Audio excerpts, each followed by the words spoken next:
চাকরির টোপ দিয়ে ধর্ষণে অভিযুক্ত তৃণমূল নেতা গ্রেপ্তার।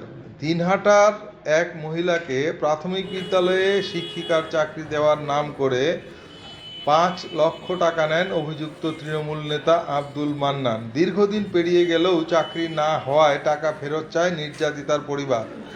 এরপর নানান টালবাহানার পর গত ১৪ই মার্চ নির্যাতিতা মহিলাকে ইন্টারভিউয়ের নাম করে বাড়ি থেকে তুলে নিয়ে গিয়ে দিনহাটার এক ফাঁকা বাড়িতে ধর্ষণ করে অভিযুক্ত আব্দুল মান্নান। এরপর মহিলার নগ্ন ছবি ও ভিডিও নিজের মোবাইলে রেকর্ড করে এরপর ওই মহিলাকে হুমকি দেওয়া হয়, এরপরেও যদি টাকা চাওয়া হয় তাহলে ওই ছবি এবং ভিডিও তার স্বামীকে পাঠানো হবে এবং সোশ্যাল মিডিয়ায় ভাইরাল করা হবে। এরপর ওই মহিলাকে মদ্যপান করার জন্য জোর করা হয়। মহিলা মদ্যপান করতে রাজি না হলে সেই মদ্যপান করে সেই অভিযুক্ত বোতল দিয়ে মহিলার মাথায় আঘাত করে বলেও নির্যাতিতা মহিলা জানিয়েছেন। এরপর গতকাল রাতে নির্যাতিতা মহিলা বাবাকে সঙ্গে নিয়ে দিনহাটা মহিলা থানায় আটিয়াবাড়ি ২ নম্বর অঞ্চল তৃণমূল সভাপতি আব্দুল মান্নানের বিরুদ্ধে লিখিত অভিযোগ দায়ের করে। অভিযোগ পেয়ে রাতেই আব্দুল মান্নানকে গ্রেপ্তার করে দিনহাটা থানার পুলিশ,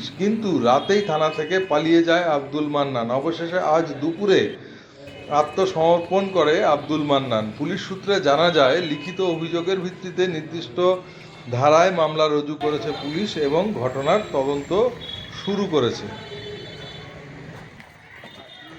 কি হয়েছে আপনার সঙ্গে একটু বলবেন? কি হয়েছে একটু বললেন? কে করেছে? কে? আব্দুল মান্নান। কবে? 14 তারিখ। কোথায় নিয়ে গেছিল? পিছন থেকে সরেন না। ওর বাড়িতে নিয়ে গেছিল? ওর বাড়ি হ্যাঁ, জুড়িপাড়া। আর আর কি কি হয়েছিল তোমার সাথে? রেপ করছে, মারার চেষ্টা করছে, অনেক মারছে, সারা শরীরে বোতল দিয়ে মেরে আমার মাথা ফেটে দিয়েছে। আমি এর বিচার চাই, নাহলে আমি সুসাইড করবো। আমার সব শেষ, আমার পরিবারটাকেও শেষ করছে।